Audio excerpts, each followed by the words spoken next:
Hello everyone and welcome to another video. Last week someone on Twitch challenged me to complete Razor Rocks, which is one of the Roller Coaster Tycoon 1 scenarios, without opening the park.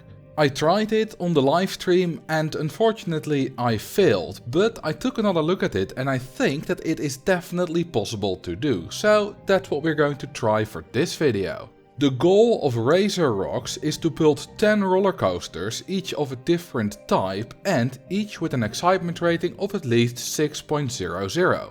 If you can't open the park, you obviously can't get any guests, but for this goal that's not necessarily a problem, as you don't need guests to get good stats on coasters.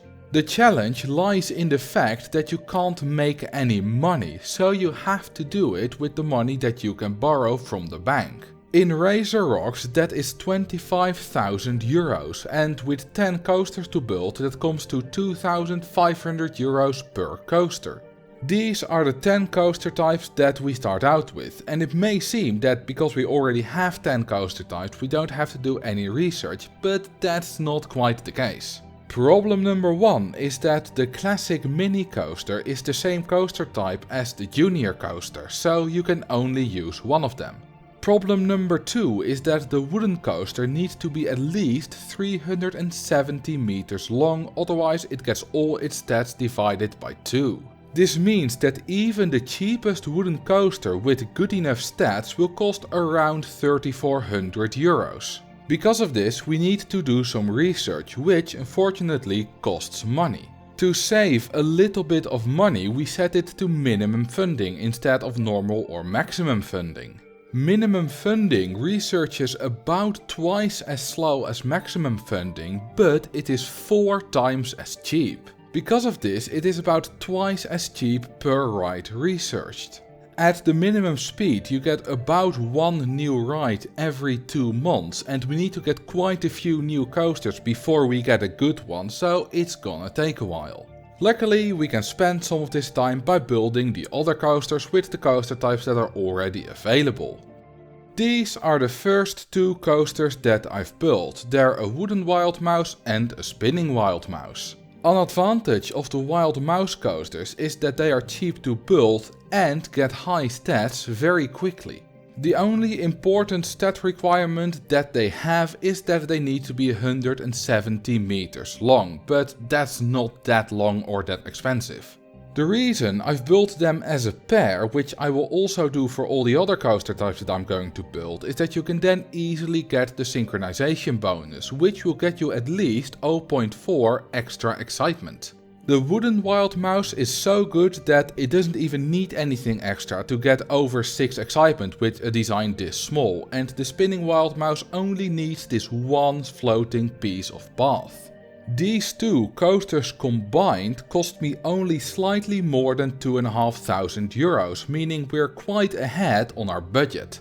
Now that they are built, I'm going to close the rides again, so that while we build the other rides or wait for rides to be researched, we don't waste any money on the operating costs.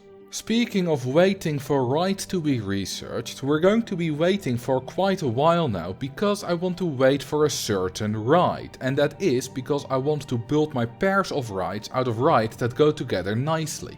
It takes us until July, year 2, until we research the Virginia Reel, which is the one that I want. Before that we researched 4 other coaster types, but they're all not very useful for this challenge. The first 3 are the suspended swinging, bobsleigh and mine train coasters, which all have the same stat requirement as the wooden coaster of 370 meters, so they will be expensive. The 4th coaster type is the hardline, which is, well, useless. Now that we have the Virginia Reel, I can build the pair of the Virginia Reel and the side friction coaster, which we had unlocked from the start. The side friction coaster has quite low stats, but it can do multiple laps.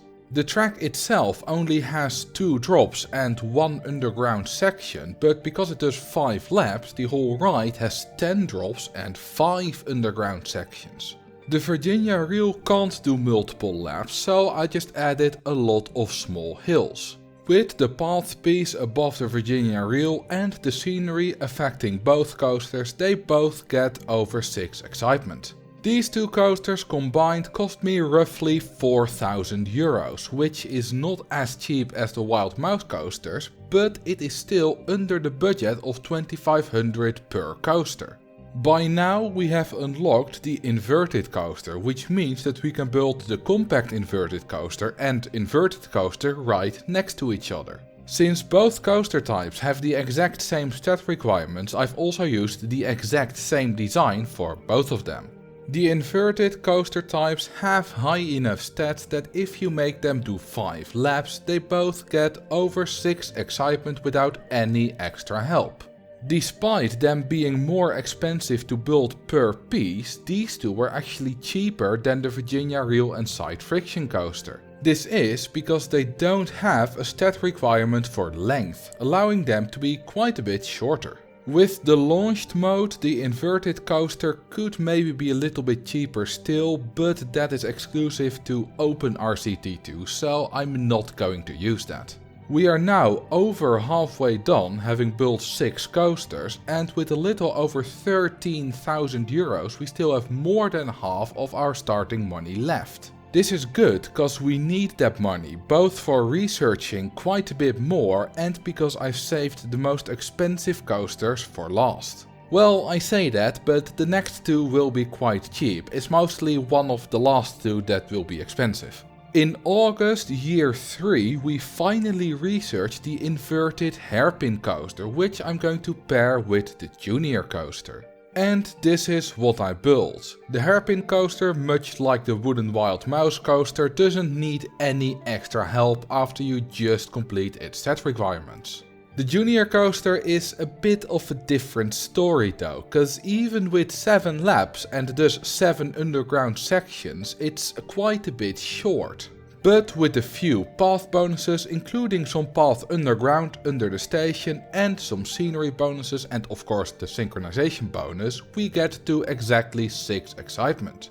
Now we have almost 9,000 euros left for just 2 coasters. This is probably enough for more expensive coaster types like the wooden or the bobsled coaster, but I'm going to try to do it as cheap as possible. For the last 2 coasters we need to do a little bit more research until we unlock the looping coaster, which I will pair with 1 more coaster to get to 10. The looping coaster is easy, you just include a loop somewhere, make it do 5 or 7 or whatever laps and you'll get 6 excitement. But the last coaster type was a bit more difficult to choose. All the coaster types that I had left either had a very long stat requirement like the wooden coaster, or they had terrible stats and could not do multiple laps like the steeplechase. I ended up going with the mini coaster because it is really cheap to build, and if you add a lot of path and scenery and underground sections and that kind of stuff, you don't need to make it that long to get to 6 excitement. And with that we have just finished building the 10 coasters from different coaster types that we need to complete the goal. Not only that, we did it with more than 4,000 euros left in the bank, so we used less than 21,000. This definitely could have been done even cheaper still, maybe it's even possible to use less than 20,000 euros. If you're interested, I invite you to give it a try and beat Razor Rocks either using less money than I used or maybe using different coaster types. You could also try some extra rules like banning synchronization or banning the use of multiple laps. And that's it for this video. I hope you enjoyed it, and if you did, consider giving the video a like or leave a comment. You can also subscribe or follow me on Twitch. Thank you all for watching and I will see you in the next video.